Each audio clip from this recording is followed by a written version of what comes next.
Poor twins hold a young billionaire's hand and say, "They only asked us to sing at the party to make fun of us. Can you help us?" What happens next is unforgettable. The alarm went off at 5:30 in the morning, but Marcy was already awake. The light sleep of someone carrying too many worries rarely let her rest until the alarm sounded. She automatically reached out and silenced it before the noise could wake the girls on the small mattress on the other side of the room. The faint light of dawn barely seeped through the window, which was covered by a makeshift curtain. Marcy got up, feeling the cold floor beneath her feet, and walked to the cramped kitchen. The daily ritual began the same way: light the stove, heat the water for coffee, and try to make the little they had last as long as possible. As the water heated, she opened the cupboard and took out the 2-day-old bread. It wasn't moldy, just stale. Nothing a little butter can't fix, she thought, trying to ignore the tightness in her chest as she noticed the butter was also running out. In the nearly empty refrigerator, the remaining milk would be just enough for the twins. Marcy smiled, thinking of Lena and Ruby, 5 years of pure energy and smiles, even when there was little reason to smile. They were her reason for getting up every morning, her strength to face the pitying glances, her hope that one day things would be different. "Girls, time to wake up," Marcy called in a soft voice, entering the room. 2 pairs of identical eyes opened almost in sync. Ruby, always the first to be fully awake, sat up, rubbing her eyes. Lena took a little longer, curling up in the thin blanket as if she could capture 5 more minutes of dreams. "Come on, sleepyhead," Ruby said, nudging her sister. "Mom already made coffee." The smell of coffee and toast finally convinced Lena to get up. The 2 of them ran to the small bathroom, sharing a toothbrush with the familiarity of those who had always shared everything. Marcy watched her daughters as they ate. Ruby, with her talkative nature, was recounting an elaborate dream about a blue dog that could fly. Lena listened attentively, adding occasional details as if she had also been in the same dream, something that happened frequently between them. After breakfast came the hardest part of the morning. Marcy opened the small closet where they kept their few clothes. She took out 2 worn uniforms, with discreet patches on the knees and elbows. The twins dressed without complaint, accustomed to second-hand clothes. The bigger problem was their feet. There was only 1 pair of sneakers in usable condition, already tight for both of them. They took turns. Today would be Lena's day to wear the sneakers, while Ruby would wear the old sandals. "It's too tight, Mommy," Lena said, wincing as Marcy tried to fasten the worn Velcro. Marcy swallowed the lump in her throat before answering, "If everything goes well, Mommy will buy another pair next month, okay?" It was a promise she had been making for weeks, always postponed because the money barely covered rent and food. The twins nodded without questioning. They had learned early on that next month was a distant place where things might be better. The walk to school was 20 minutes long. Marcy held one of each daughter's hands, creating a small protective barrier against the world. They passed the grocery store, where the owner waved kindly. They passed the bakery, where the tempting aroma of fresh bread wafted from. They passed the shoe store, which the twins looked at with silent longing. "Look, Mommy, it's Mr. Wilson's house," Ruby pointed out as they passed a house with a white picket fence where an elderly man was watering his flowers. "Good morning, ladies," he greeted, and the girls responded with shy smiles. Small moments of kindness like this made the walk less arduous for Marcy. It was as if every smile directed at her daughters was a reminder that, despite the hardships, they were not completely alone in the world. A few blocks from the school, Marcy neatened her daughter's hair, checked if they were presentable, and gave her daily advice. "Remember, girls, head high, back straight, and be polite." It was her mantra against prejudice, her way of arming them against the stares and comments that would inevitably come. The twins repeated the words like a well-learned lesson. They arrived at the school building, an imposing structure that made Marcy feel even smaller. Children from wealthy families stepped out of expensive cars, wearing pristine uniforms and designer backpacks. Marcy swallowed her wounded pride and walked with her daughters to the entrance. "You go straight to your classroom, like always," she reminded them. "Mommy goes in through the side door, remember?" The twins nodded. They knew their mother was the school's janitor, something that never bothered them, but sometimes led to cruel comments from other children. Marcy knelt and hugged them both. "Be good. Learn a lot. I'll see you at lunch." The girls waved and entered through the main door, trying to blend in with the other children. Marcy watched them until they disappeared down the hall before heading to the staff entrance. In the classroom, the twins sat together in the back row. The morning passed with lessons in math and reading. Lena and Ruby remained quiet, answering only when called on directly by Ms. Bennett, their teacher. After lunch, a simple sandwich Marcy had prepared, it was time for music class. The children headed excitedly to the special room at the end of the hall. The music room was different from the others. It had a piano in the corner, colorful drums stacked in an open cabinet, and flutes lined up on a shelf. The walls displayed posters of instruments and musical notes. It was a place that always fascinated the twins, though they rarely touched the instruments like the other children. "Today we're going to talk about our spring recital," announced Mrs. Miller, the music teacher, clapping her hands to get their attention. "We need to decide who will do what." A buzz of excitement went through the room. The spring recital was the most important event of the semester, with parents and family filling the auditorium. "I want to dance," exclaimed Emma, a girl with blonde hair and a pink bow who always wore sparkling shoes. "I'll play the piano," declared Tyler, whose parents had hired a private tutor for him since he was 3. Mrs. Miller wrote the names on the board, smiling. "Great. And who will sing the main solo?" Several hands shot up immediately. The teacher scanned the room, considering the options. "We need someone with a different kind of voice this year," she commented. It was then that Brittany, the girl who always sat far from the twins, turned and pointed at them with a smile that didn't reach her eyes. "What if it were them?" she suggested, her voice sweet but laced with venom. The twins, Josh, the most popular boy in the class, chuckled. "Yeah, they never do anything in the shows." Emma leaned over to whisper something in Madison's ear, but spoke loudly enough for everyone to hear. "Imagine them singing, in those clothes." Madison covered her mouth to stifle a giggle. "And with their mismatched shoes." The comment sparked more giggles throughout the group. Everyone knew the twins shared a single pair of sneakers in good condition. Mrs. Miller frowned, ready to intervene, but before she could speak, Tyler added, "They could sing really quietly, since they never talk anyway." He mimicked an exaggerated whisper, causing more laughter. The twins shrank in their seats, feeling the heat rise in their faces. Ruby squeezed Lena's hand under the table. The teacher clapped her hands sharply. "That's enough. We do not tolerate that kind of behavior in this classroom." She looked at the twins with a kind expression, trying to repair the damage. "Lena, Ruby, would you like to participate in some way? Perhaps in the choir?" Before they could answer, Brittany insisted, now with false innocence, "But Mrs. Miller, I really think they should sing. Who knows, maybe they have hidden talents." Mrs. Miller hesitated. It was clear that Brittany and her group were being cruel, but at the same time, she didn't want to exclude the twins from the opportunity. After a few seconds of consideration, she approached the two of them. "Would you like to try? You don't have to decide now." Lena and Ruby looked at each other, a silent conversation passing between them. The invitation had come from cruelty, but maybe it was a chance to show they were more than just the janitor's daughters. "Can we think about it?" asked Lena, her voice barely a whisper. "Of course," Mrs. Miller replied with an encouraging smile. "The decision is yours." She turned to continue the class, directing the attention away from the twins.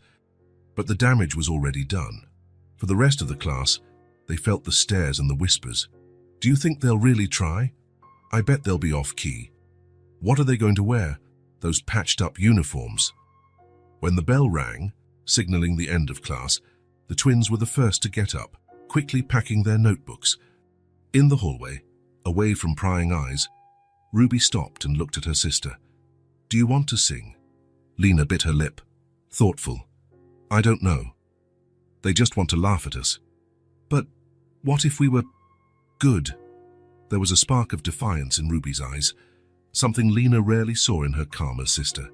For a moment, she imagined what it would be like to go on stage, to sing, and to surprise everyone. "Let's think about it," she finally replied. We have to talk to Mom." What the twins didn't know was that this proposal, born from childhood cruelty, would be the beginning of a journey that would transform not only their lives, but the lives of everyone around them. Sometimes, the greatest stories begin in the most unlikely places, even in a music room where two 5-year-old girls face the first of many difficult choices. The bell rang, signaling the end of the school day. The hallway filled with children, a noisy river flowing toward the freedom of the afternoon. Lena and Ruby walked together, as always, holding their worn backpacks tightly. They tried to blend in, to disappear among the other students, but it was impossible not to hear. "Look, it's the singing twins," Brittany said as she passed them, loud enough for other kids to hear. Emma and Madison laughed, leaning toward each other. "It's going to be hilarious to see them on stage with those shoes." The words seemed to follow them to the schoolyard. It was nothing new. Comments like these were part of their daily routine. Usually, they would lower their heads and keep walking, mentally repeating their mother's mantra, head high, back straight. But today was different. Today, the words hurt more. "Do you think they'll each wear one shoe, one on each foot?" Tyler commented, sparking a wave of laughter. Ruby squeezed her sister's hand tightly. Her eyes, always expressive, were welling up with tears. Lena, usually the more sensitive of the two, felt something different grow inside her. Not just sadness, but a kind of determination she couldn't explain. They walked out of the school gates, lagging behind as the other students ran to waiting cars or gathered in groups to walk home together. The twins knew they were supposed to wait there. Marcy would finish her cleaning shift in an hour. Until then, they would sit on the concrete bench near the gate, doing their homework or drawing with the worn-out colored pencils they shared. But today, something changed in that routine. "Let's walk for a bit," Lena suggested, surprising her sister. Ruby hesitated, but Mom said to wait here. "Just over there," Lena insisted, pointing to the sidewalk that curved around the school. "I don't want to listen to them." Ruby understood. Behind them, Brittany and her friends were still in the yard, casting looks and laughs in their direction.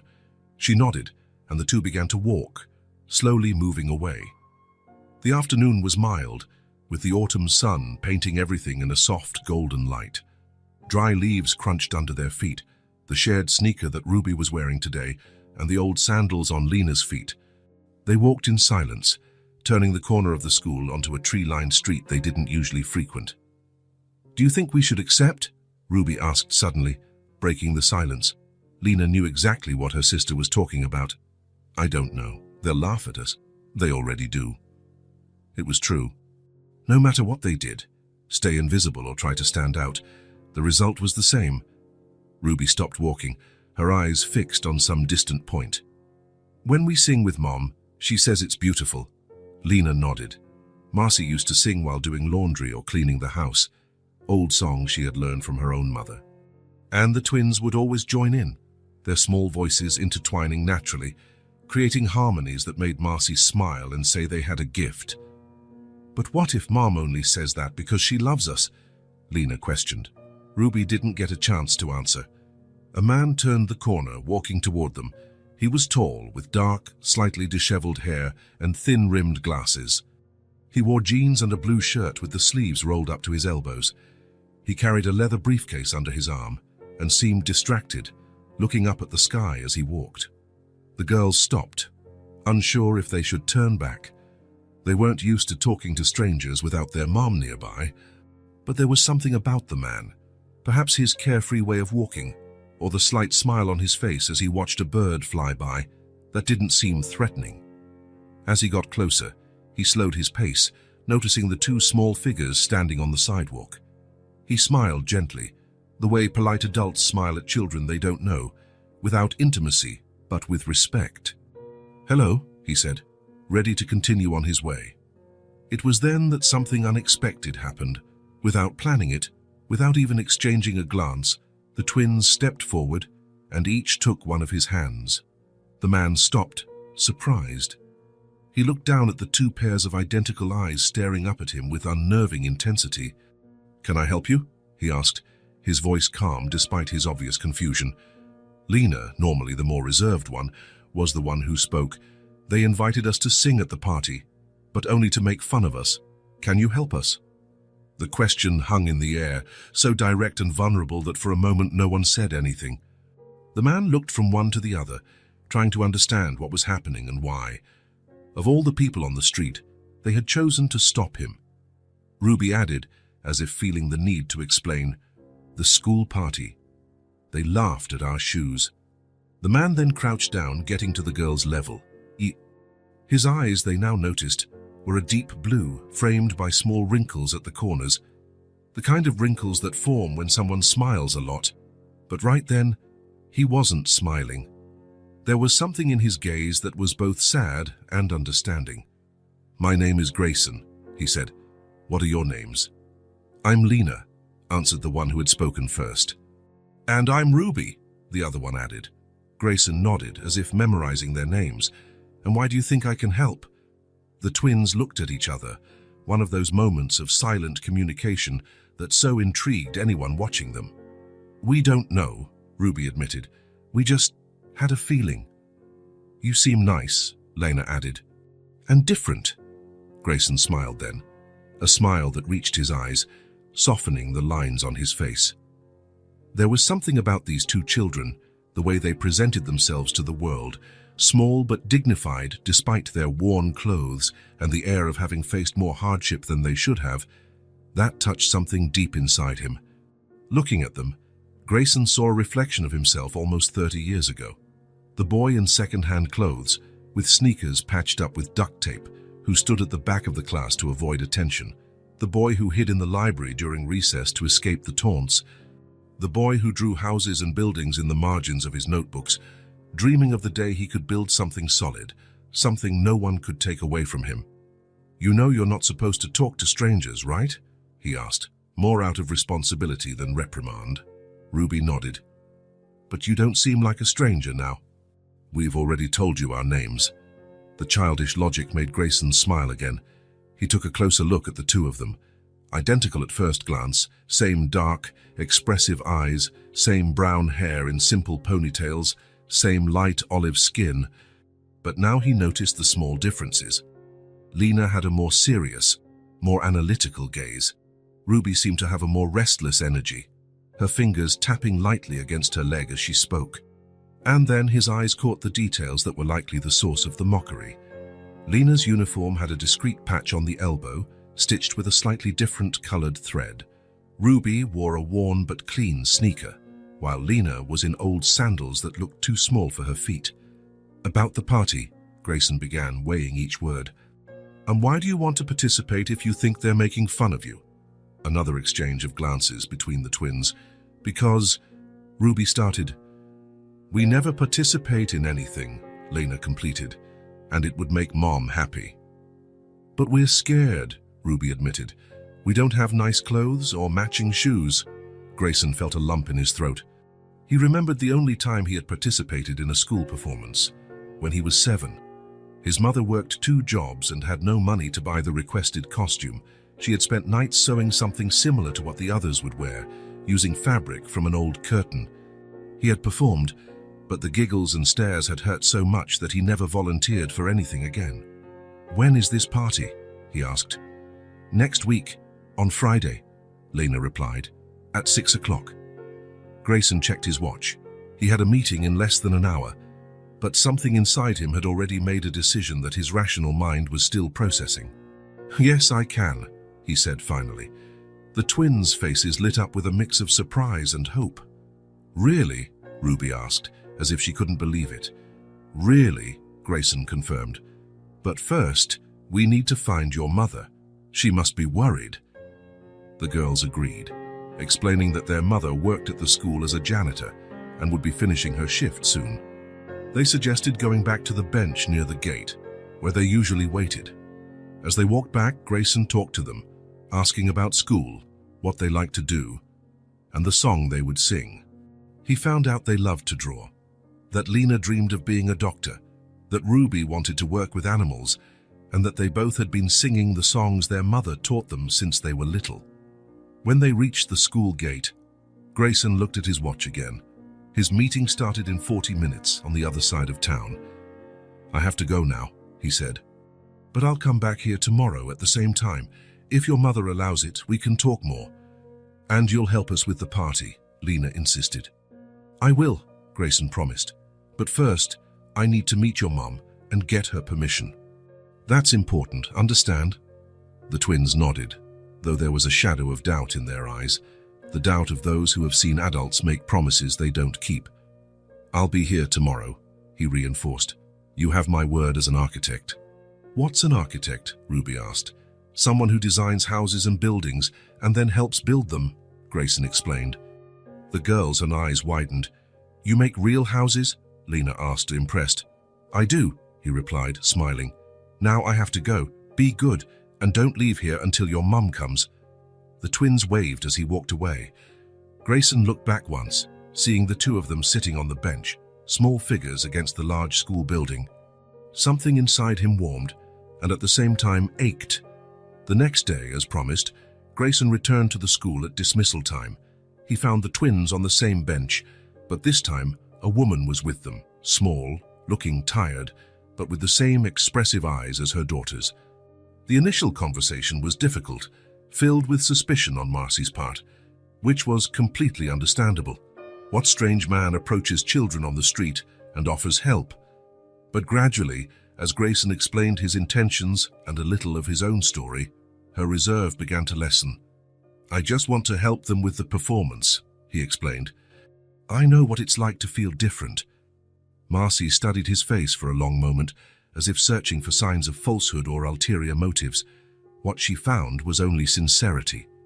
"They do sing well," she said finally. "Really, it's not just a mother's bias." "I believe it," Grayson replied, "and I'd like to help them show that to everyone." After more conversation, after Grayson showed his ID and explained that he worked at an architecture firm just a few blocks away, Marcy finally agreed, still cautious, but willing to trust a little. The next day, with Marcy's permission, Grayson took the twins to a simple department store downtown. It wasn't luxurious, but it sold new, reasonably good quality clothes at affordable prices. The girls had never been in a store to buy new clothes. Everything they had came from donations or thrift shops. "You can choose whatever you want for the performance," Grayson said. The twins looked at each other, paralyzed by so many options. Seeing their hesitation, Grayson gently guided them down the aisle, stopping at the children's dress section. "How about we try some on?" he suggested. With the help of a patient saleswoman, the girls tried on several dresses. The joy on their faces as they saw themselves in the mirror, dressed in something new and beautiful, was a gift Grayson hadn't expected to receive. After much deliberation, they chose two simple but elegant dresses, blue for Lena, green for Ruby, colors that matched their personalities, though they were identical in style. The next stop was the shoe department. There, Grayson insisted that each of them choose a complete pair of shoes. "We don't have to take turns?" Ruby asked, confused.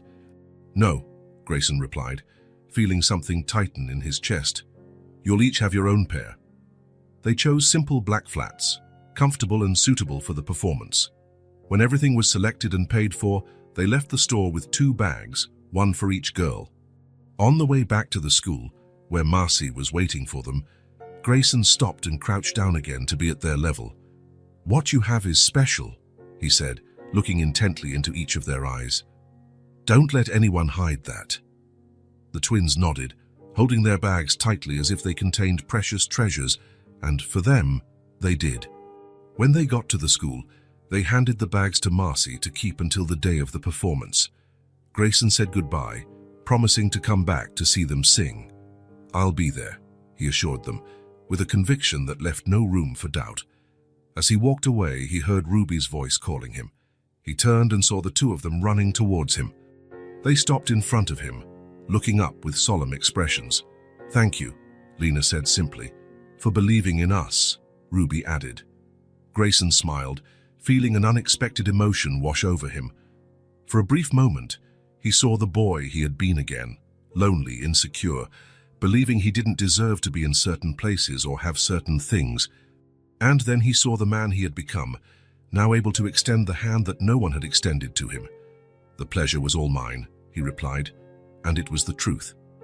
The twins smiled and ran back to their mother, their small figures filled with a newfound confidence. Grayson watched them for a moment before continuing on his way, carrying with him the certainty that he would be there on Friday, not just to see them sing, but to witness the beginning of something important, though he didn't yet know exactly what. The afternoon sun was beginning to dip toward the horizon when Marcy finished her cleaning shift at the school. She put away the cleaning chemicals in the supply closet, changed out of her damp work clothes into her regular clothes, and walked to the schoolyard where Lena and Ruby were waiting for her on the usual bench. The twins lit up when they saw her, running in her direction with an energy that seemed endless, even after a long day of classes. "Mommy!" they exclaimed in unison, each holding a paper bag as if they were carrying treasures.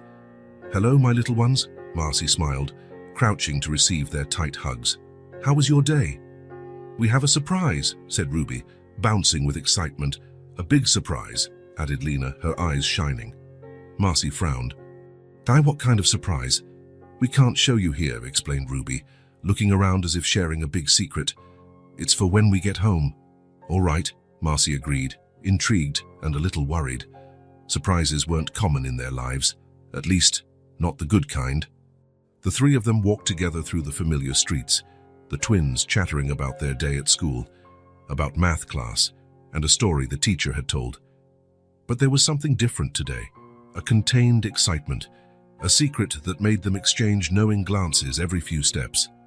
Marcy watched her daughters with a mix of curiosity and apprehension. Ruby hugged her bag to her chest, while Lena carried hers carefully, as if it contained something fragile. These weren't the reusable grocery bags they had at home. They were new bags, with a store logo printed on the side. They climbed the 3 flights of stairs to their small apartment. As soon as the door closed behind them, the twins could barely contain their excitement. "Close your eyes, Mommy," Ruby requested. "And no peeking," Lena added. Marcy obeyed, a tired but curious smile on her lips. She heard the girls run to the bedroom, followed by the sounds of paper bags being opened. "You can open them," they announced together. When Marcy opened her eyes, she almost lost her balance. The twins were standing before her, each holding a dress unlike any she had ever seen in their hands before. New, spotless, without patches. A soft blue like a spring sky for Lena, a delicate green like the first leaves of May for Ruby. And not only that, at their feet, 2 open boxes revealed shiny black flats, a pair for each of them. "What? How?" Marcy sat down in the nearest chair, her legs suddenly weak. "For the school performance," Ruby explained, twirling with the green dress held against her body. "Aren't they beautiful, Mommy?" Marcy touched the fabric with trembling fingers. It was soft, good quality. It was nothing extravagant or overly expensive, but for someone who had always depended on donations and thrift stores, it felt like an unimaginable luxury. "Who gave these to you?" she asked, her voice low and careful. The twins exchanged glances again, that silent communication they always shared. "A nice man," Ruby answered simply. "What man?" Marcy insisted, a knot forming in her throat. "The architect," Lena explained. "His name is Grayson. We talked to him after school. And he promised to help us with the performance," Ruby completed. Marcy frowned, trying to understand. Then she remembered. The tall man with glasses and dark hair who had approached the girls at the school exit 2 days ago. He had introduced himself as an architect, said the twins had asked for his help, showed his ID. He seemed sincere, but Marcy had been so tired that day she had barely paid attention. He had mentioned something about helping with the performance, but she had imagined it would be with rehearsals or advice, not this. "You can't accept gifts like this," she said finally. "We'll have to return them." The twins' faces fell simultaneously. "But Mommy," Ruby began, tears welling up immediately. "It's for the performance," Lena added. "Everyone else will be dressed up. If we don't wear them." She didn't finish the sentence, but she didn't have to. Marcy was all too familiar with the cruel comments her daughters faced because of their second-hand clothes and shared shoes. "He said he used to wear old clothes when he was a kid too," Ruby explained, "and that nobody helped him. That's why he wanted to help us," Lena concluded. Marcy felt tears welling up. Her pride told her to refuse, to return everything, to show that they could manage on their own. But her mother's love saw the sparkle in her daughter's eyes, the hope, the chance to feel for one night, like the other children. "Can I see the dresses?" she asked, her voice softening. The girls handed over the garments with reverent care. Marcy examined every seam, every detail. They weren't extravagant or overly expensive. They were simple, tasteful, appropriate for children their age. The kind of clothes she would have chosen if she could have. "Try them on," she said finally. The small apartment filled with laughter as the twins ran to the bedroom. Minutes later, they returned, transformed. The dresses fit perfectly, as if made to measure. The flats matched perfectly.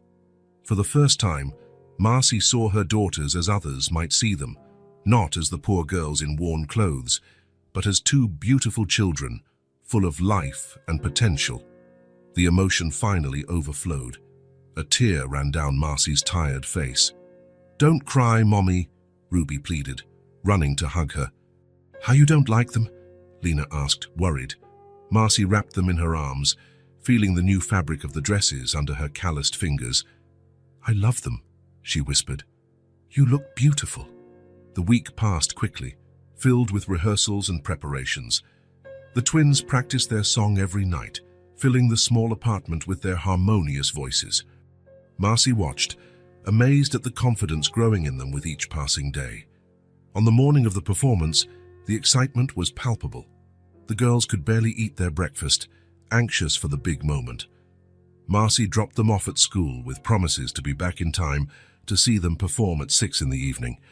Her cleaning shift would end at 4, leaving enough time to go home, shower, change clothes, and return for the performance.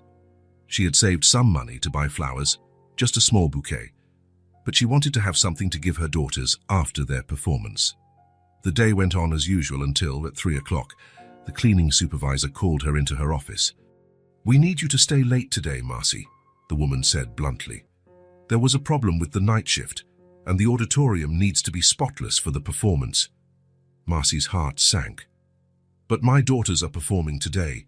I need to watch them." The supervisor barely looked up from the papers on her desk. "I'm sorry, but we don't have another option.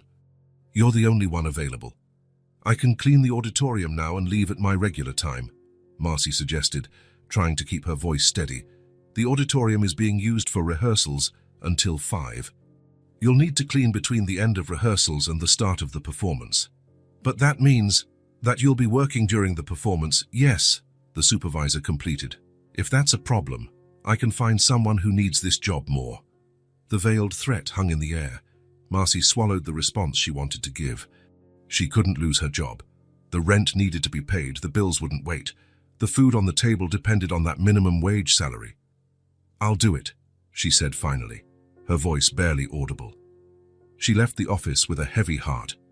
How would she tell the girls? How would she explain that she wouldn't be there for their most important moment? Would they understand that she had no choice? During lunch, she met with the twins as usual. They were so excited, talking about the performance, about how they had rehearsed, about how they couldn't wait to show off their new dresses. Marcy tried to smile, tried to share their excitement, but Ruby, always sensitive to her mother's emotions, noticed something was wrong. "What's wrong, Mommy?" she asked, her big eyes fixed on Marcy's face. "Nothing, sweetie," Marcy lied, hating herself for it. "Something's wrong," Lena insisted. "You're sad." Marcy took a deep breath. There was no hiding it. They always knew. "Mommy has to work during the performance," she said finally. "I'll be cleaning the auditorium while you sing." The twins and faces transformed, from joy to disappointment in an instant. Marcy felt as if someone had ripped a piece of her heart out.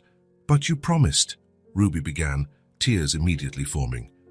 "I know, my love, and Mommy wanted to be there so much, more than anything in the world. But you have to work," Lena completed, her voice small but understanding. Marcy nodded, unable to speak through the lump in her throat. "It's okay," Lena said, always the stronger one in a crisis. "We understand." "I don't understand," Ruby protested, a tear rolling down her face. "It's not fair." "It isn't," Marcy agreed, hugging her. "It's not fair at all, but I'll be there even if you don't see me. I'll be cleaning, but I'll be listening to every note. And afterwards, we'll celebrate at home, just the three of us." The girls nodded, trying to be brave, but the sparkle had dimmed in their eyes. Marcy felt the weight of guilt and injustice. Once again, her job was preventing her from being present for an important moment in her daughters' lives. When the bell rang, signaling the end of lunch, Marcy hugged them both extra tightly. "You're going to be amazing, Mommy is sure of it." She returned to work with a heavy heart. During the afternoon, while cleaning bathrooms and hallways, an idea came to her. She couldn't be in the audience, but she could leave something for the girls to know she was there in spirit. At the small shop near the school, she bought a simple card. Sitting on a bench during her 15-minute break, she wrote in her careful handwriting, "Even if you can't see me, Mommy is with you." She folded the card and placed it in the girls' lunchbox, where they would surely find it before the performance. The hours passed. At 5 o'clock, as ordered, Marcy entered the empty auditorium.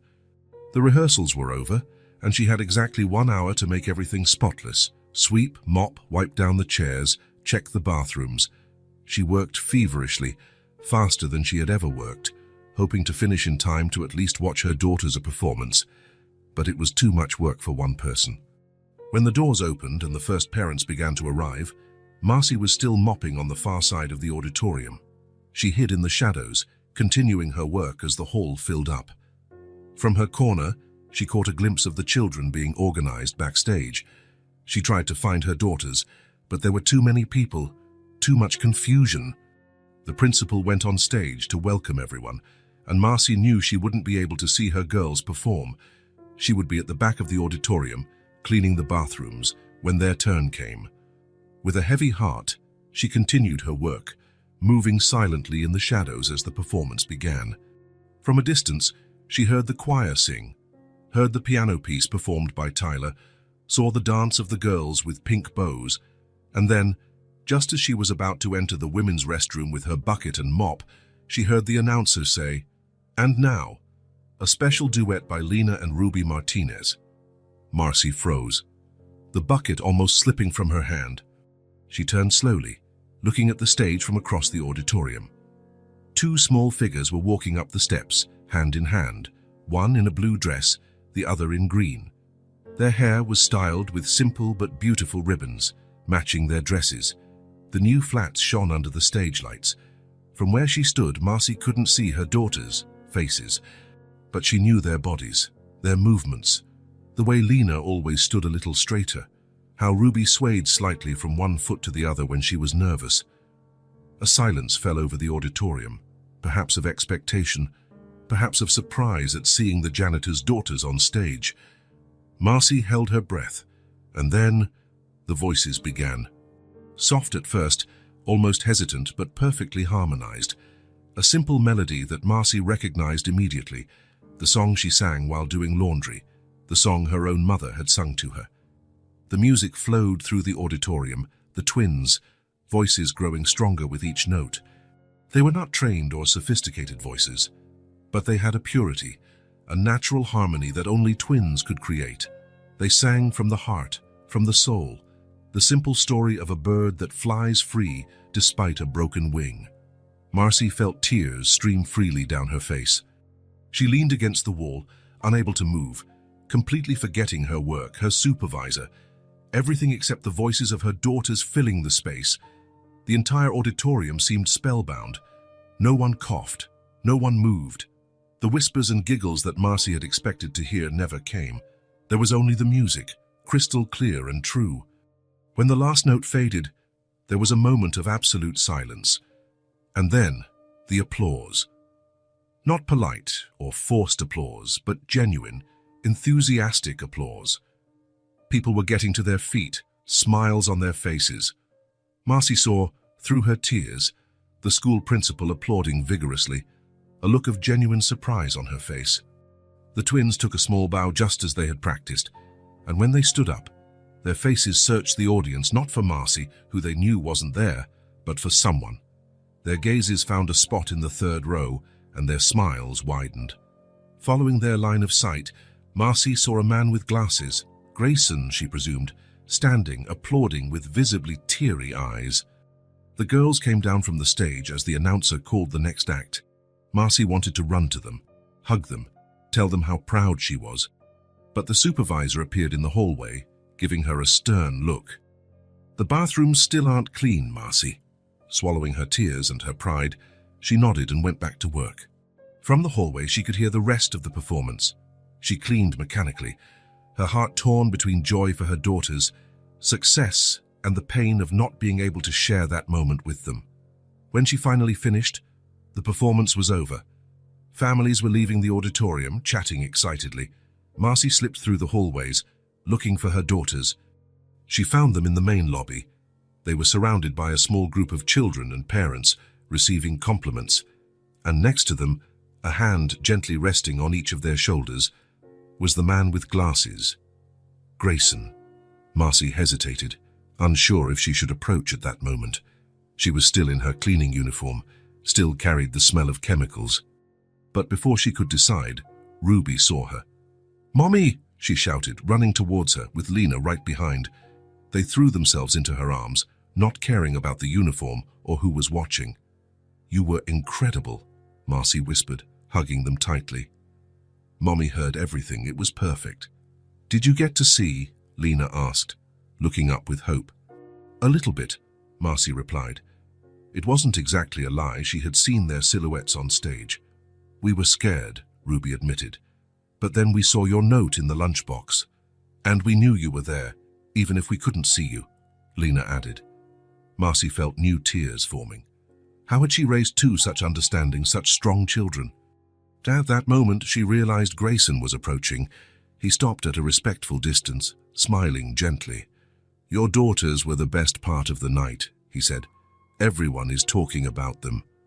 "Thank you," Marcy replied, suddenly conscious of her uniform, her rough hands, her visible exhaustion. "And thank you for the dresses, the shoes. We really appreciate it." Grayson waved it off. "It was a pleasure. It was worth every penny just to see this moment." The twins turned to him, still clinging to Marcy's waist. "We were scared," Ruby said. "Thanks for helping us." He crouched down to their level, his eyes shining with genuine emotion. "It was the best thing I've ever seen," he replied simply. And in that moment, under the lights of the school lobby, with the girls between her and this stranger who had become an unexpected ally, Marcy felt something she hadn't felt in a long time, a small flame of hope. Hope that maybe, just maybe, the world could be kinder to her daughters than it had been to her. The day after the performance dawned sunny, as if the sky itself wanted to celebrate the twins' small triumph. At school, something had changed. The looks were different, some of surprise, others of admiration, some even of newfound respect. The giggles and mean comments about their shoes and clothes subsided, replaced by whispers about their voices and their performance.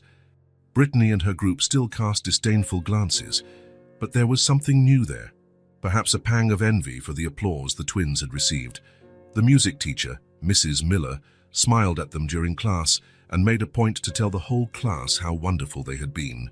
"You have a natural gift," she said, "a harmony that not even adult singers can easily achieve." The girls lowered their heads, still not used to public praise, but their hearts warmed at the kind words.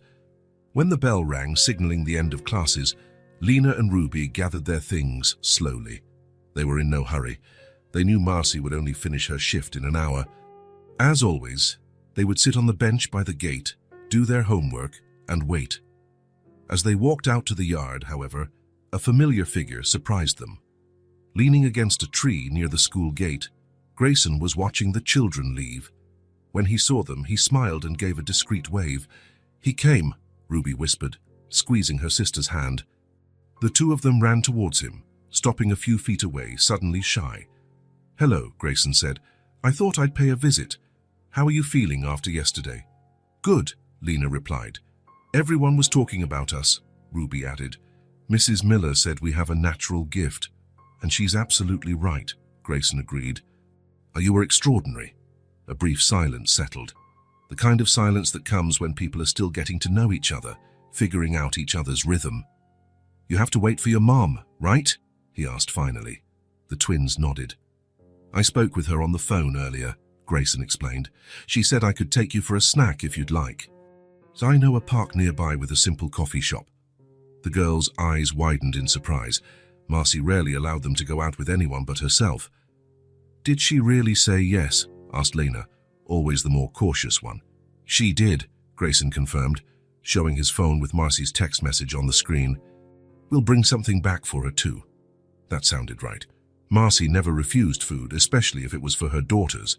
"We can go," Lena decided, after a quick glance at her sister. The park was just 2 blocks from the school. It was a pleasant place with leafy trees, wooden benches, and a small coffee shop in one corner. It wasn't fancy, but it had a welcoming atmosphere that immediately made the girls feel at ease. "What would you like to have?" Grayson asked as they approached the counter. The twins looked at the menu, written in colorful chalk on the board behind the counter. "Can we choose anything?" Ruby asked hesitantly. "Anything," he confirmed. After carefully considering all the options, as if it were a decision of vital importance, they chose grilled cheese sandwiches and orange juice. Grayson ordered a coffee for himself and added a chicken sandwich and a lemonade to take to Marcy. They sat on a bench under a large tree. The afternoon sun filtered through the leaves, creating dancing patterns of light and shadow on the ground. The girls ate with the enthusiasm of those who rarely get the chance to have a snack outside of home. "Is it good?" Grayson asked, watching them with a smile. "Very good," Ruby replied between bites. "The best sandwich I've ever had," Lena agreed. Grayson doubted it was truly the best sandwich in the world. It was just melted cheese between 2 slices of bread. But the genuine joy on their faces made him think about how many small things he took for granted could be extraordinary for someone with so few opportunities. As they ate, they talked about simple things: school, their favorite subjects, the book the teacher was reading to the class. Lena talked about how she loved science classes, especially when they studied the human body. Ruby told him about the time a puppy was brought to biology class and how she decided she would be a veterinarian one day. "Fiosima, what about you?" Ruby asked suddenly. "What do you do as an architect?" "I design buildings," Grayson explained. "Houses, schools, offices. I plan how they'll be built, what materials to use, how to make the best use of sunlight, how to make the spaces work well for people." "That sounds cool," Lena commented. "Do you have to be good at math?" "Yes, very good," he replied. "But I also need to know about art, about history, about how people live and work." Ruby frowned, absorbing the information. Then, with the direct frankness only children possess, she asked the question that was on her mind. "Were you always rich?" The question caught Grayson by surprise. He almost choked on his coffee but recovered quickly. "Rich?" he repeated, reflecting. "I don't consider myself rich, Ruby. I have enough now." But no, it wasn't always like this. The twins watched him attentively, as if their eyes could see right through him, searching for the truth. Grayson put down his cup and looked toward the horizon for a moment, deciding how to answer. There was something about these 2 children that made him want to be completely honest. "I was poor too," he said finally, his voice calm but heavy with memories. "I wore shoes with holes in them. I lived in a tiny room with my mom, but I studied. I drew. And today I'm an architect." The girls stared at him, their sandwiches momentarily forgotten. A new connection was forming, a deep recognition that transcended the age difference. "Did your mum work a lot?" Lena asked. "A lot," Grayson confirmed. 2 jobs. I rarely saw her during the week." "Like ours," Ruby said softly. "Yes," he agreed, "like yours. She did everything she could to give me a better life." "And it worked," Lena observed. "It did," Grayson smiled. "Because she always insisted that I study, even when it was hard, even when the other boys made fun of my clothes or my patched-up shoes." Ruby nodded, understanding perfectly. "Like they do with us." "Exactly," Grayson said. "But you know what? Those kids who made fun of me, I have no idea where they are today. It doesn't matter anymore. What mattered was that I kept trying, even when it was difficult." He paused, looking at the attentive faces of the twins, so young yet already carrying the weight of a hard life. Something inside him warmed and tightened at the same time. "You can be whatever you want to be," he continued, his voice gentle but firm. If you study, if you believe in yourselves, don't let anyone tell you otherwise. Ever. The words hung in the afternoon air, simple but powerful. They weren't empty advice from an adult who didn't understand. They were the lived truth of someone who had been exactly where they were now.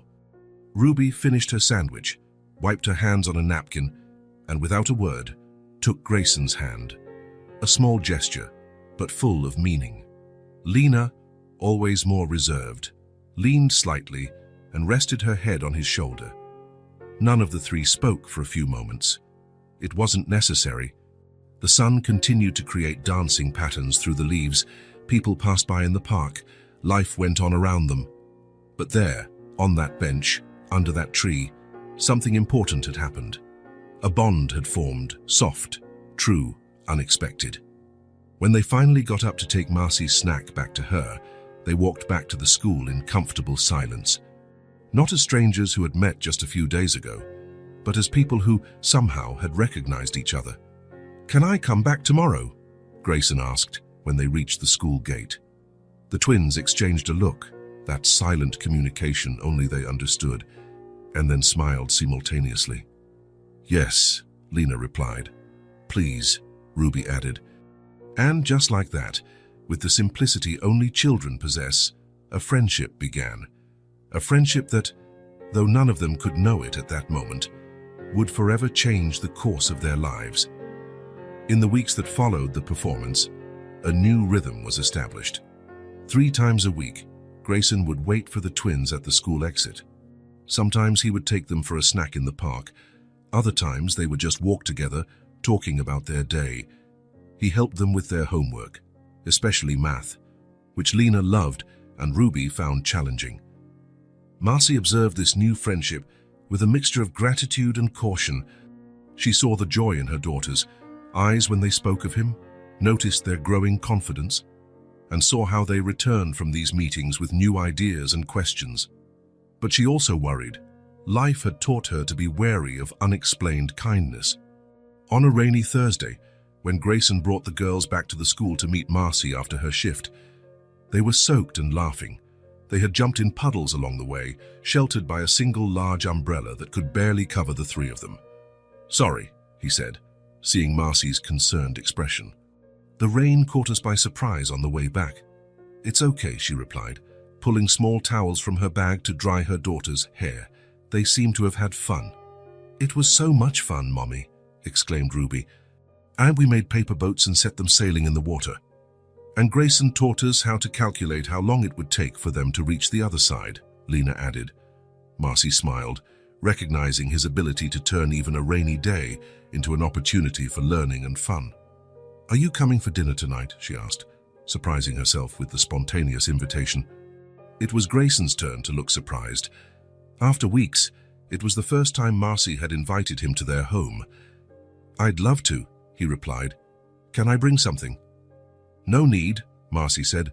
"It's simple, but there's enough." "Are you really coming?" asked Ruby, her eyes shining with excitement. "I am," Grayson confirmed. "What time should I arrive?" "At 7, Marcy replied. "The girls know the address." On the way home, the twins chattered non-stop about Grayson's impending visit. Marcy listened with a smile, but her mind was busy with other concerns. The apartment was small, the furniture was old, the dishes didn't match. What would he think? Would he judge her life, her choices, her poverty? As soon as they arrived, Marcy had the girls start their homework while she began preparing dinner. She cleaned the small apartment, though it was already tidy. Organization was her point of pride, something no one could take from her even in the hardest times. Dinner would be pasta with tomato sauce and some vegetables, simple, but nutritious and tasty. It was the twins' favorite dish and something that fit her tight budget. At 7 o'clock sharp, the doorbell rang. The girls raced to the door, fighting over who would open it first. Grayson was there, holding a small bouquet of colorful wildflowers and a box of chocolates. "5 flowers for the lady of the house," he said, handing the bouquet to Marcy, "and chocolate for dessert, if that's all right." "You didn't have to," she replied, blushing slightly as she accepted the flowers. "But thank you." The twins pulled Grayson by the hand, eager to show him the apartment. There wasn't much to see. A small living room that also served as a dining area, a tiny kitchen, a cramped bathroom, and the single bedroom that Marcy shared with her daughters. "This is our drawing corner," Ruby explained, pointing to a small table in the corner of the living room, covered with papers and colored pencils. "And this is where we study." Lena pointed to the dining table, where their school books were still open. "And we sleep in there," Ruby added, gesturing to the room where a double bed and a mattress on the floor were visible through the slightly open door. Grayson looked at everything with genuine attention, without a trace of pity or judgment on his face. What he saw was not the poverty or the limitations of the space, but the signs of a true home. The girls, drawings stuck to the fridge with makeshift magnets, a vase with carefully arranged artificial flowers, clean, though faded, curtains, every surface shining from being so clean. "You have a beautiful home," he said sincerely. The girls smiled, proud, while Marcy watched him from the kitchen counter, trying to decipher if the compliment was genuine or just politeness. Dinner was served at the small table. They talked about the school day, about the science project Lena was working on, about the book Ruby had started reading.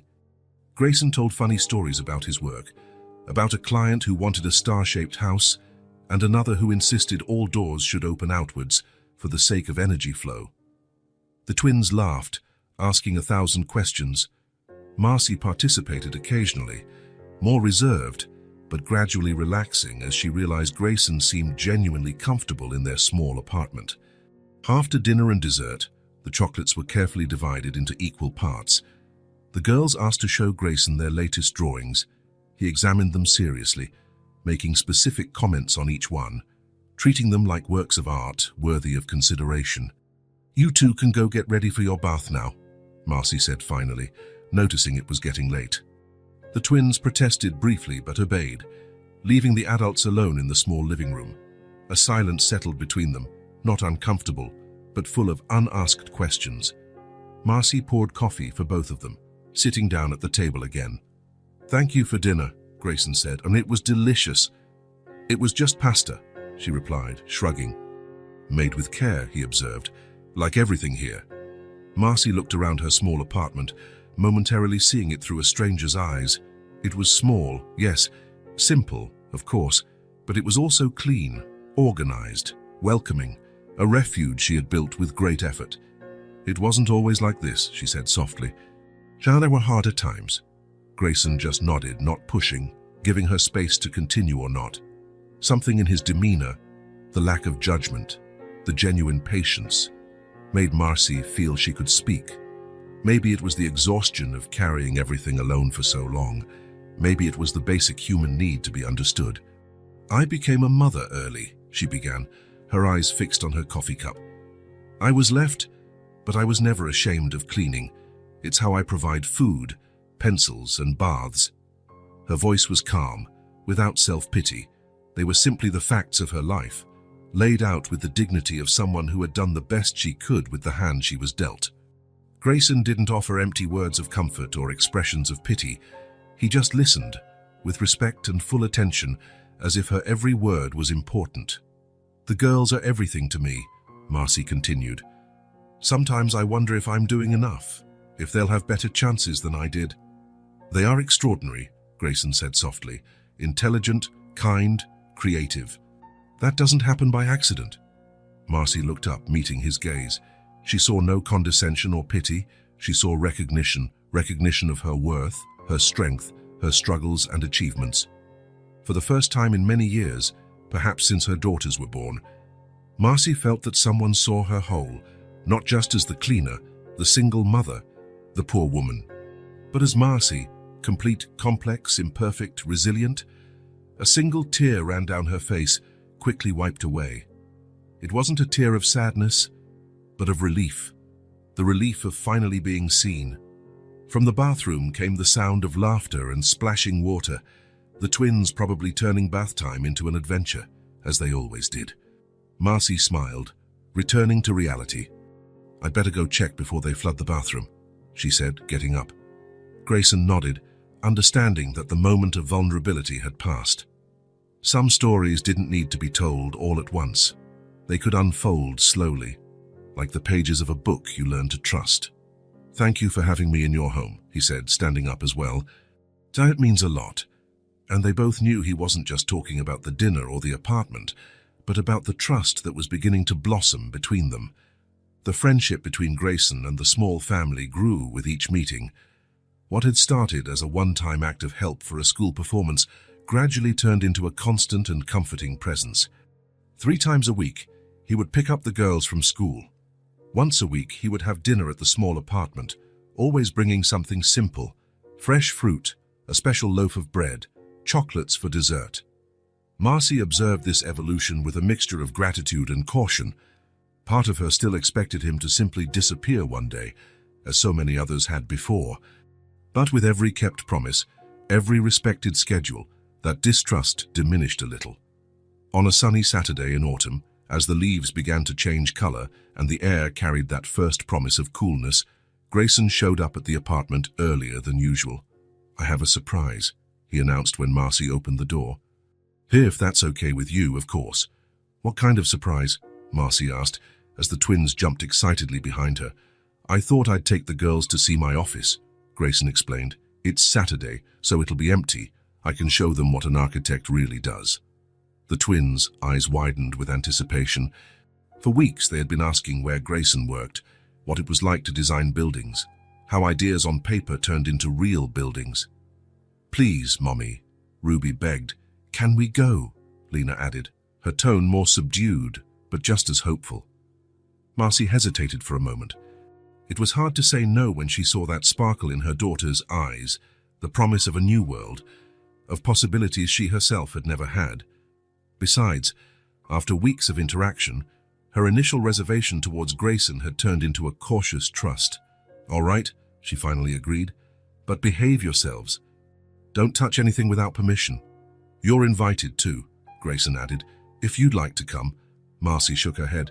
"I need to get a head start on the laundry and use the sun to dry it. But thank you for the invitation." Part of her wanted to go to see this other world where Grayson lived. But another part, the part that always protected her from disappointment, preferred to keep some distance, some separation between their lives. "I'll have them back before lunch," Grayson promised. The girls said goodbye to their mother with quick hugs, eager for the new adventure. The journey to Grayson's office was partly on foot, partly by bus, an experience that the twins, used to walking everywhere, found exciting in itself. The building where the office was located was modern, with large glass windows and a sleek but simple facade. Nothing extravagant, but clearly professional. The twins looked at everything with wide eyes, absorbing every detail. "You're the first kids I've ever brought here," Grayson commented as he opened the door with his access card. "Really?" Ruby asked, feeling special.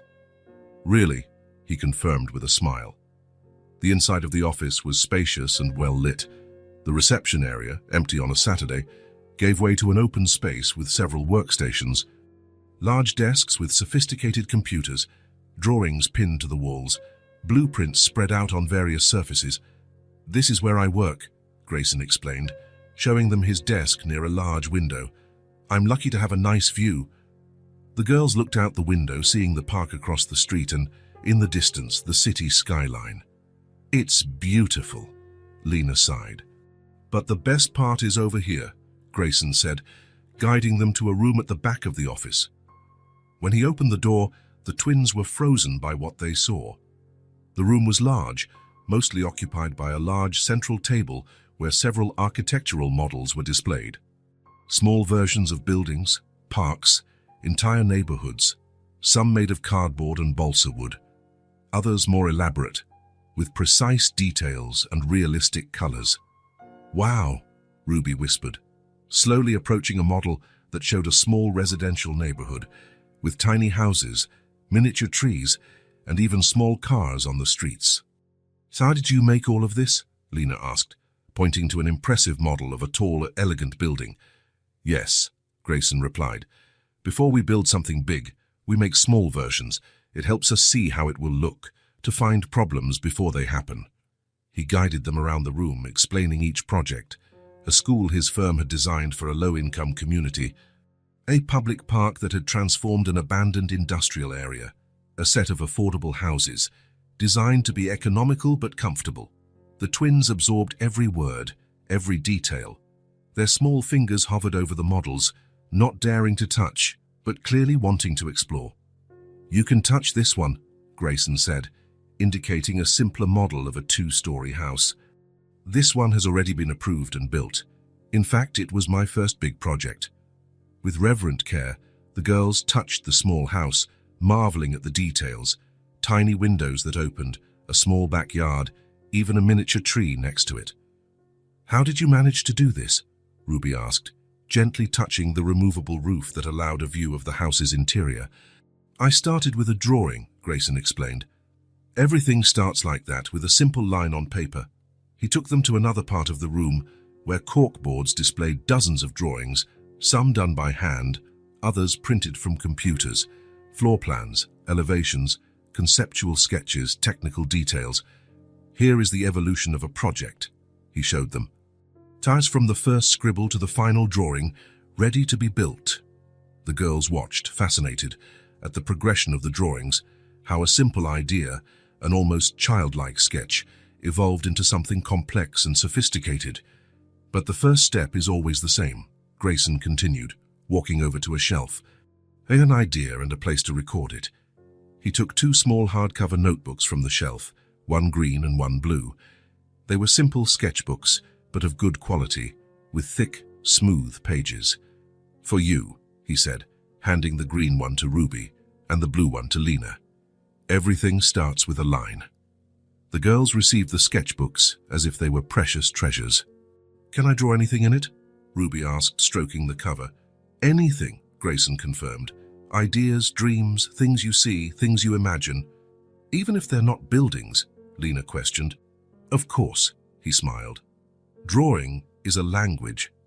You can use it to express anything." The twins opened their new notebooks, feeling the paper under their fingers, imagining the possibilities. "What do you dream of doing when you grow up?" Grayson asked, sitting in a nearby chair. Ruby didn't hesitate. "I want to be a veterinarian." "I want to be a doctor," Lena replied almost simultaneously. Grayson smiled, not surprised. Ruby always talked about the animals she saw on the way to school, always stopped to pet stray cats, always asked about the dogs that passed by. Lena, on the other hand, was methodical, curious about how things worked, always wanting to understand the why of everything. "Those are wonderful professions," he said. "Do they both require a lot of studying?" "I know," Lena replied seriously. "You need to go to college and then do a residency." "And how do you know that?" Grayson asked, genuinely impressed. "I read it in a library book," she explained, "about careers." "I'm going to study a lot too," Ruby added. "I already know the names of several bones in a dog." Grayson felt something tighten in his chest, that mixture of tenderness and admiration that these 2 small souls constantly provoked in him. "I'm sure you both will make it," he said with sincerity. "You're smart, dedicated, and curious, the most important qualities for learning." The twins smiled, their faces lighting up with the validation of their dreams. It wasn't often that adults took their ambitions seriously. They usually received condescending smiles or comments about how their dreams were too big. They spent another hour exploring the office. Grayson showed them how hand-drawn sketches were transferred to the computer, how 3D modeling software turned simple lines into 3-dimensional buildings, how special printers produced detailed blueprints. When it was time to go back, the girls were quiet, processing everything they had seen.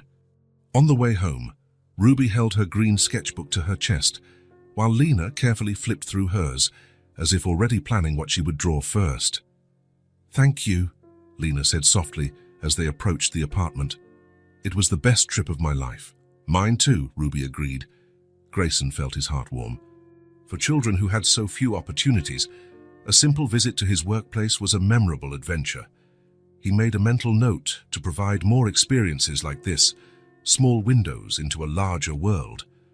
A few days later, during a regular visit to the apartment, Ruby commented casually while they were doing homework, "We love to draw." It was true. Since the visit to the office, the twins were hardly ever without their sketchbooks. They drew before breakfast, at school during recess, and after dinner before bed. The notebooks were already starting to show signs of constant use, with slightly bent corners and covers a little worn from frequent handling. "Can I see what you've been drawing?" Grayson asked. The girls exchanged a look, as if silently consulting each other before nodding. Ruby ran to get the sketchbooks while Lena finished a math problem. The drawings were exactly what one would expect from 5-year-olds. Simple, direct, full of bright colors and impossible proportions. But there was also a surprising attention to detail. Ruby mainly drew animals: dogs, cats, birds, even a rhinoceros she had seen in a library book. Lena had a more technical approach, trying to recreate things she saw: the kitchen fridge, the school building, an ambulance that had passed on the street. "These are very good," Grayson praised sincerely. "You've been practicing a lot." "Can we draw together?" Ruby asked. "All right now." Grayson looked at his watch. He had planned to help them with their homework and then leave, as he had a deadline approaching at work. But the hopeful look in their eyes was impossible to resist. "Of course," he agreed. "What do you want to draw?" "Everything," Ruby replied enthusiastically. Grayson smiled and pulled up a chair to join them at the kitchen table. Marcy, who was ironing in the corner of the living room, watched with a discreet smile. The three of them bent over sheets of paper, colored pencils scattered between them. Grayson showed them a few simple techniques: how to create shadows, how to give a drawing depth, how colors could be mixed to create new shades. They drew houses with smoking chimneys, dogs with wagging tails, trees with branches full of colorful leaves. They laughed when Ruby drew a cat with wings. "It's a catbird." And when Lena drew a house with stairs leading directly to the sky to visit the stars. Time passed unnoticed in that bubble of creativity and joy. Even Marcy eventually joined them, shyly drawing a small garden with flowers. "The garden I'd like to have one day," she explained. When it was finally time for Grayson to leave, the table was covered in drawings, a colorful carpet of imagination and possibilities. "I have to go," he said reluctantly. "I have work to finish." The twins nodded, understanding. But Lena asked, "Wait just a minute." She took one of the drawings, folded it carefully, and handed it to Grayson. "This is for you." When he unfolded the paper, he felt a lump in his throat. It was a simple drawing, made with colored pencils, showing 3 people holding hands, one tall, with glasses, and 2 small ones, with ponytails. In the bottom corner, in carefully formed letters, was written, "Grayson, our friend. We both made it," Ruby explained. "I drew you and Lena drew us, and we wrote it together," Lena added. Grayson looked at the drawing for a long moment, unable to find words. It was a simple gift, just paper and colored pencils, but it carried a meaning that no expensive gift ever could show. "Thank you," he said finally, his voice a little hoarser than usual. "I'll keep it forever." And he knew he would. Not just the physical drawing, which would be carefully preserved, but the memory of that moment, of that pure gesture of affection and trust.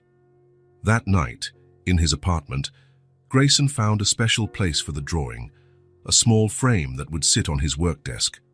There, among sophisticated blueprints and important contracts, would be that simple reminder of what truly mattered. He looked at the drawing one last time before sleeping, smiling at the 3 figures holding hands. 3 people who, by chance or destiny, had found each other and, in the process, found something they didn't know they were looking for. Grayson treasured that drawing as if it were a medal. In a way, it was exactly that. The greatest honor he had ever received. The silent recognition that, somehow, he had become part of the lives of these 2 extraordinary children, and they, without a doubt, had become an essential part of his. Autumn progressed, painting the trees in shades of gold and red. 3 months had passed since the school performance, since the day 2 small twins had approached a stranger on the sidewalk asking for help. What had begun as a chance encounter had transformed into something deep and meaningful for everyone involved. Grayson had become a constant presence in the small family's life. 3 times a week, he picked up the girls from school. On Saturdays, he took them on small adventures, to libraries, parks, free exhibitions. Once a week, he had dinner at the small apartment, always bringing something to complement the simple meal Marcy prepared. The twins blossomed with this new presence in their lives. Their grades improved, their confidence grew. Ruby no longer shrank when classmates made comments about her clothes. Lena raised her hand in class, offering answers without fear of being wrong. The sketchbooks Grayson had given them were almost completely filled with sketches, visual stories, and colorful dreams. Marcy watched this transformation with a mixture of gratitude and caution. On one hand, her heart warmed to see her daughters' happiness, the opportunities they were having, the confidence they were developing. On the other, years of disappointment and abandonment had taught her to wait for the moment when everything would fall apart, when Grayson would get tired, move on and disappear from their lives as so many others had done before. One Thursday evening after dinner, when the girls were already asleep, Grayson remained in the small living room, a cup of coffee in his hands, his gaze thoughtful. Marcy was washing the dishes, the comfortable silence between them broken only by the gentle clinking of plates. "Can I talk to you about something important?" Grayson finally asked. Marcy felt a tightness in her chest. This was it. The moment she had secretly feared, when he would announce that he needed to step away, that it had been fun, but he had to get on with his life. "Of course," she replied, drying her hands on a dish towel and sitting down at the table across from him. Grayson seemed nervous, a rarity in his usually confident demeanor. He adjusted his glasses, took a deep breath as if organizing his thoughts. "I've been thinking a lot about Lena and Ruby," he began. "About their future." Marcy nodded, trying to brace herself for what was to come. "They are extraordinary children, Marcy. Smart, creative, determined. They have big dreams. Ruby with her veterinary ambitions, Lena with medicine, and they have all the potential to achieve them." "I know," she replied softly. Pride in her daughters was a constant in her life, as was the worry that she couldn't give them the opportunities they deserved. "The problem is, achieving those dreams costs money," Grayson continued. "A lot of money. Good schools, college, specialization." Marcy stiffened. She knew this better than anyone. How many nights had she lain awake, doing impossible calculations, trying to figure out how to stretch her minimum wage salary to cover not only basic needs but also her daughter's educational future. "We're getting by," she said, a defensive edge to her voice. "I've been saving a little each month." "It's not much, but—" "It's not about you not doing enough," Grayson interrupted gently. "You do more than seems humanly possible, Marcy. It's about the system being unfair, about talents like theirs potentially being wasted for a lack of resources." He paused, took a sip of coffee as if gathering courage for what came next. "I want to fund their education. All the way through college. They deserve the best. They're already a part of my life." The words hung in the air between them, heavy with meaning. Marcy felt as if the floor had disappeared from under her feet. Of all the things she had expected to hear, this was not one of them. "No," was her automatic response. Years of hard-won pride and of forced independence, of doing everything herself, spoke louder than reason. "We can't accept that." "Why not?" Grayson asked calmly. It's too much. Marcy searched for words. "We don't need charity." "It's not charity," he replied firmly, but without aggression. "It's gratitude for everything they've reminded me of." Marcy looked at him, confused. "What do you mean?" Grayson put down his cup, his eyes meeting hers with a rare intensity. "Before I met them, I was existing, not truly living, working, eating, sleeping, repeating the cycle day after day, designing homes for other people to live lives that I myself wasn't living." He paused, searching for the right words. "Lena and Ruby reminded me what it's like to look at the world with wonder, what it's like to have dreams, what it's like to value the small things, an ice cream cone on a hot day, a colorful drawing, a bedtime story. They reconnected me with the boy I used to be, the one who drew houses in the corners of his notebooks and dreamed of building something meaningful one day." Marcy listened, feeling the sincerity in every word. When I look at them, Grayson continued, I see two people who can do incredible things in the world. Who can save lives, as Lena dreams, or care for creatures that can't speak for themselves, as Ruby wishes. But to do that, they need opportunities. And I am in a position to provide those opportunities. He hesitated before adding, I don't have a family, Marcy. My mother passed away 5 years ago. I have no siblings, no children. I have a successful career and no one to share its fruits with, until now. Marcy felt tears forming, struggling to hold them back. Her entire adult life had been a constant battle, against poverty, against the judgment of others, against exhaustion, against the fear of failing her daughters. The idea that someone could ease that burden, even partially, seemed almost unreal.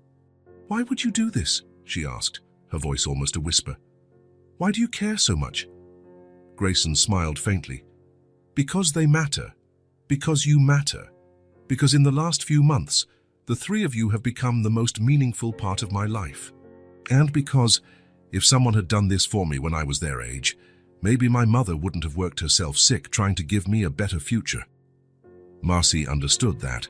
The physical toll of working tirelessly, the constant fear that it wouldn't be enough, the possibility that her daughters could have a different path, a smoother one, more full of opportunities, was almost painful in its beauty.